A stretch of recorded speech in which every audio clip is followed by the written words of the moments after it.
Okay, this one is for parents, completely for parents. There is something that I was going to address a while ago, but I kind of didn't because I got distracted and I forgot. And this is to do with toilet training. Now, toilet training generally happens between the age of 2 and 4.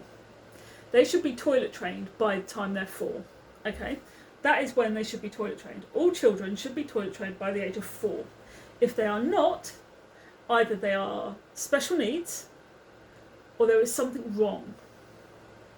Now, special needs children are not the same as normal children. Now, special needs children can be a wide variety of issues, and yes, toilet training is a massive part of that.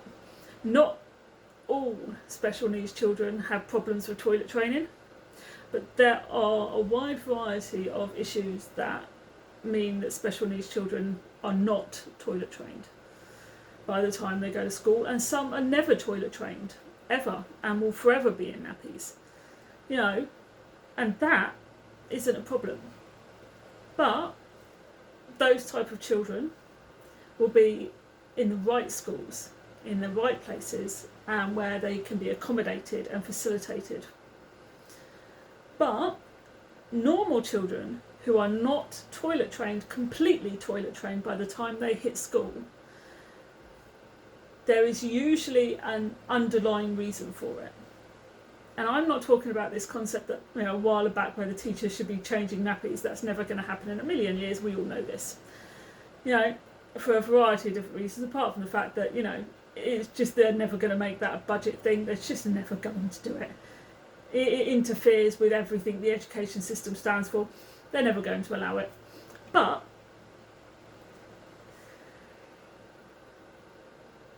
if your child gets to school and they are still not completely toilet trained, either the parent hasn't been bothered to toilet train their child and that's just laziness, or that parent cannot accept the fact their child is growing up and is too afraid to toilet train their child. Again, that's on the parent, and you need help, and that parent needs some serious therapy, and that child needs help. And a trip to the social services might need some help, just to sort of not to have a go at you or to take your child away, but to help you get back on track, to help you and your child to move forward, so your child can start to sort of grow up, to show the parent that there's nothing wrong with allowing your child to grow up, and that there's nothing to be afraid of, because some parents are actually afraid of letting their children grow up. So there are parents in this world that, once their child, they're afraid to let their children grow up, so they don't actually toilet train them, until they're forced to, when they hit school. These are the types of parents that need social services, or whatever you call them in your country. I don't know wherever you are in the world, but we in England call them social services, or child protective services,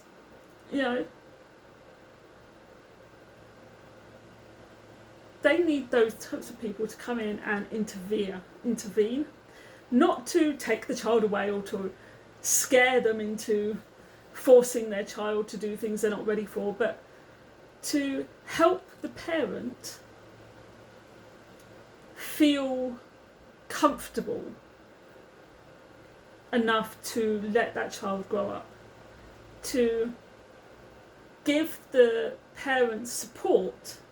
To support the parents is what the child needs, is a parental support. So social services will need to be there just to support the parent and help them understand that allowing the child to grow up isn't scary at all. It's not a scary thing. And although it seems scary, it really isn't. And that's all they're there for, is that reason. Not to take the child or to say that they're a bad parent, because they're not a bad parent. They've done nothing wrong. They're just stuck and afraid, and the parent just needs help and a little bit of support, and somebody to help them get over this mental block that they're in, which is all it is. It's this mental block that sort of says, my child is growing up and I don't know what to do about it. I'm afraid. And there are a lot of parents out there that get into this kind of, I'm too afraid to let my child grow up and I don't know how to get out of this mental kind of mindset. And child services, social services can sort of help them kind of overcome that. So the child can just sort of move forward, in their growing up. They can be toilet trained and ready for their next stages. That's what they need them for. Support for the parents, help them over that mental mind block and let their child sort of move forward a bit and sort of show that it's not a scary thing and they're there for them. But they're not going to hurt them, nobody's going to touch them, nobody's there to do anything horrible to them. They're just there to support them, help them, give them what they need, because they can see they're struggling, to just let go a bit. And it's, there are many parents out there that need that kind of support. I was one of them, and I never got it. I had to do it, I had to wait it took me years. I didn't need the help to let him grow up, because, but I did need other help. It took me years to get the right therapy and everything else. Still in therapy, what am I talking about? To this day, I'm still in therapy. I need it, but it's the only way I live. Without my therapy, I'm a mess without therapy. So it's how life works. We have to do this because as parents, sometimes we just need help. It's not easy being parents, but there is something we all need to know as parents, and to remember as parents, is that toilet training, and it is this concept of toilet training. I know how frustrating toilet training can really be. It took 6 months for my son to get dry. We've never had an accident since, but it took 6 months, right? 2.5, he was completely dry by the time he was 2.5. Right? But we've not had an accident since. Not one accident have we had since he was 2.5. But it was completely dry by he was 2.5. But it was frustrating and horrible, and I hated every second of it. But I was really lucky. He had no fears, he had no anxiety, there was no issues with him in the toilet, and no issues with the toilet training. It all just went on. It just took 6 months, and it was horrible, and I hated every second of it. But there were people around me who had issues, who have had issues with the toilet training of their children.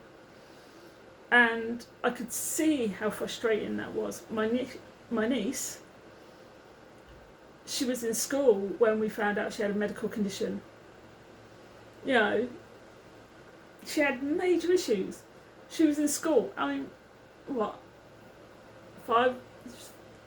nearly 6 when we found out that she needed to start taking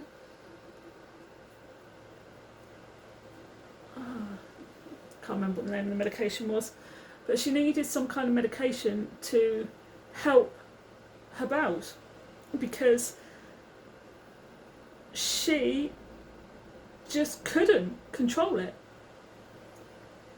She was 7, she was in school, she had no control over herself. You can see the frustration in my sister and her husband and my brother-in-law.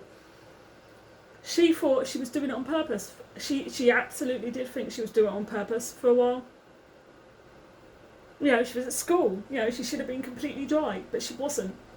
She was absolutely convinced she was doing it on purpose for attention or whatever, till she took her to the doctors. And she only took her to the doctors because the school suggested there could be something actually wrong with her. And it turned out there was. She was on medication for 4 years. And the doctors turned around after 4 years and went, she's clear, she's free, she doesn't need to take it anymore, everything's back to normal. And he just turned around and said, oh yeah, this is that, our bowels aren't mature enough everything was just too loose and she needed this medication for like 4 or 5 years, and that was it. Once everything had done whatever it did, she was fine. She's not been on medication since, and everything's been fine since. No issues. And she was like, and she felt really bad and really guilty because she thought she was doing it on purpose. Thing is, we as parents don't even consider the concept that there could actually be something wrong with our children. You know, so if your child is struggling with toilet training, do not automatically assume they're doing it on purpose. My cousin had an absolute fear of toilets. Terrified of them. So much so that when he started school, he refused point blank to use them. All day without going to the toilet.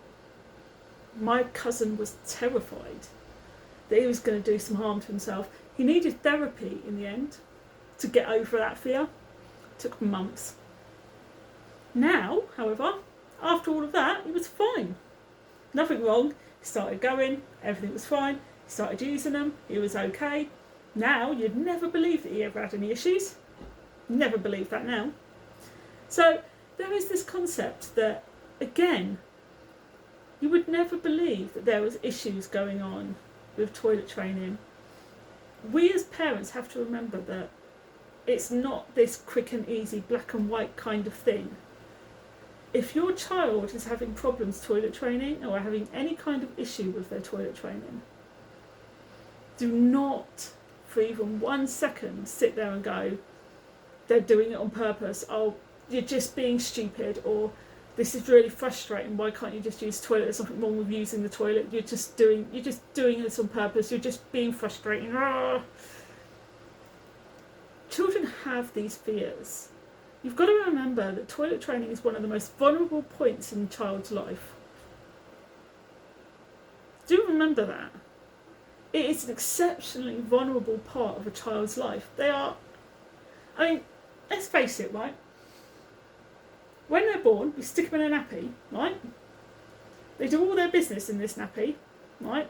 And then all of a sudden we take it off them. And they're open, they're exposed, and they're being told to do it in a potty or in the toilet. And all of a sudden, they're feeling it's a very vulnerable kind of moment for children.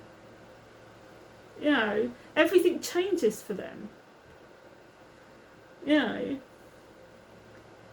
we shouldn't automatically as parents get annoyed or frustrated at them if they start having fears, which are very common. It's very common for a child to be afraid of a toilet.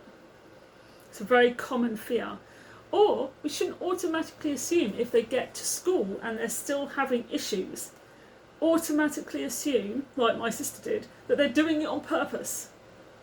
You didn't want to do this after all these years and you're still wetting yourself and you're still doing this, that they're doing it on purpose. So if your child is struggling toilet training, if after 3 years they still haven't quite got the hang of it, if they started at the age of 2.5, let's just say you started them at 2.5, right? If at the age of 3.5, nearly 4, they still aren't toilet trained and they're still having accidents, if they are still having accidents by the time they're nearly 4, it might be wise to sort of sit back and assess the situation. If they're having accidents because they're afraid of the toilet, might be wise to find ways of assessing that situation. If they're having accidents for the sake of having accidents in your head, it might also be wise to talk to a doctor. Don't automatically assume they're doing this on purpose. Or, it might be wise if over a year has gone by and they're still having accidents. Don't automatically assume this is a doing it on purpose kind of thing, or they're just struggling, or they obviously weren't ready. it might be wise to find out if there is another reason behind why they're not dry yet. It could well be that there's a medical reason. It could well be there's a mental reason, like an anxiety thing going on. My nephew, who is 7, I think, 8 this year, can't remember, they're all so old now, they're all getting old. One of my nieces just turned 9. I get a bit confused sometimes on their ages. I think he turns 7 this year. And he is literally, he's in school and has started going backwards. We got him dry. He's now started going backwards and started wetting himself. He is now in therapy. He's now in therapy with severe anxiety. He's had to go on medication.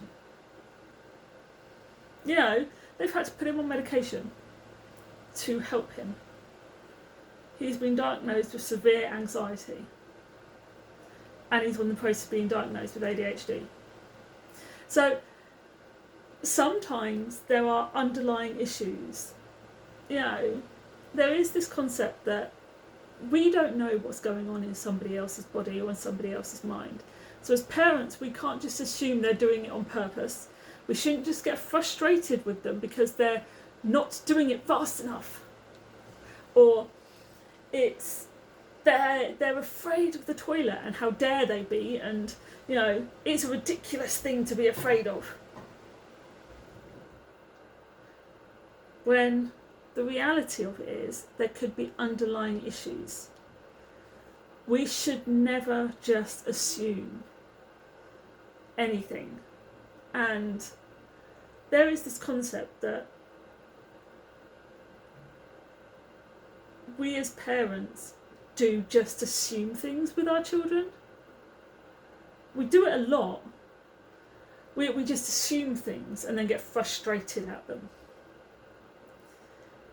And it does start a lot with toilet training. It really does. And it moves on to other things. Like with their reading at school, when we think they're just being lazy and then we find out they need glasses. Because they couldn't see what they were reading. I did that with my son. I actually did. I thought he was just being lazy and couldn't be bothered, and then I found out he couldn't bloody see the words. Once he got glasses, it was fine. He was reading. I was like, how bad did I feel? Probably be as bad as my sister felt when she found out that bad as my sister felt when she found out that her daughter was sick. Needed medicine to help her during it. So, it is this thing that we do. We actually do get frustrated at our kids over things that they can't help. And then we find out there's something actually off with them. And then we feel guilty and bad and awful, and we go, oh my God, I'm a bad parent. I'm an awful parent. We all do it. Don't ever say you don't, because you do. We all assume things. And it does start with things like toilet training, because toilet training is one of the most frustrating things children go through. Because we spend our entire time cleaning up after them, tidying up, cleaning up. It's this whole concept of cleaning up. We all do it. Every parent's done the toilet training thing. We all do it. It's horrible. It's hated. It was the worst thing I've ever done. I hated all of it. No. We all get frustrated in it. Don't ever turn around and say you don't get frustrated with the toilet training thing, because we all do. Absolutely every single one of us did. Horrible, unless you were really, really lucky and you were one of those parents who had a child who did the whole toilet training thing without accidents. And you had one of those children who went, who just sort of got rid of the nappy, put a pair of pants on and went, completely dry, just like that. If you were one of those parents, well done you, because that is brilliant. But unless you were that lucky, we've all been there, we've all done it, and it's horrible and it's yucky and we all got frustrated. Don't say you didn't. And it does kind of move on from there to every little thing that our children did after that. And then we find out there's something off with them, and then we all go, oh crap, what have I done? And then we feel bad. So, it is this concept that we as parents try to treat our children like they're older than they are, and then when something goes off, we go, oh yeah, they are only that age, and we're being stupid, and then we go, oh shit, what have I done? Yeah, we all do it, and when we've got to remember that they are children, they don't know half the shit that we think they know. They can't always tell us what they need to tell us, and we need to, when we start feeling frustrated with them, we need to sort of take a few breaths and go and be a little bit more rational. And we all need to do it, each and every one of us as parents, because each and every one of us, including me, are all the same. You know, and then we all have to sit back and be more rational. And as their kids get older, it's easier to be rational. When they're little, because they can't communicate, parents are less rational. We just assume things about our children. Just remember that instead of just assuming, take a second or two to consider that there might be other things going on with them. And there's nothing to be ashamed of if they need outside help, especially when it comes to the toilet training, because I've seen it time and time again in my own family that there are multiple reasons why children do not toilet train very well or very easily. And I've heard stories as well from like friends and stuff who have children who've struggled to toilet train or have compared their children to their older children. Oh, well, my older child, she toilet trained really well, but my younger one takes forever, rah, rah, rah, rah, rah, and have moaned at me because one child toilet trained quicker than the other one. It was like, but they're not the same person. You know, and you sit there and you go, but why do you expect them to be the same? It is this concept that we as parents do this a lot, and we kind of need to catch a minute and remember that children are individuals, and there could be a multitude of reasons why our children are not doing things the same as the other children. And there's nothing to be ashamed of if our children need outside intervention at all. Toilet training is a big thing in this world. And I mean a big thing, especially when not long ago we had that whole thing about teachers changing nappies in school, which is a ridiculous notion in and of itself. But, you know, there is this concept that toilet training has become this big thing, when in reality it's just one of the most frustrating. But we do have to remember that with toilet training, there's nothing wrong with your child needing outside intervention and help with that either. We just have to remember to look for signs that there could be something a little wrong with them, and maybe something might be off. There might not be, but it's always nice to look instead of assume there's something, they're just doing things on purpose, and they're purposely trying to make your life difficult, like not get dry like within weeks, or they're not dry a year later, they're still not dry, or 2 years later they're about to go to school and they're still not dry, or they're still wetting yourselves and they're about to walk into school, and you have to tell the teachers to look out for the fact that they're still wetting themselves, you know, and you have to tell a school teacher that your child is still wetting themselves. Maybe it's time to get them looked at, you know, medically looked at, because there could be something actually wrong with them. You know, it's those types of things that you need to kind of look into a little bit quicker, rather than just assume they're doing it on purpose. You know,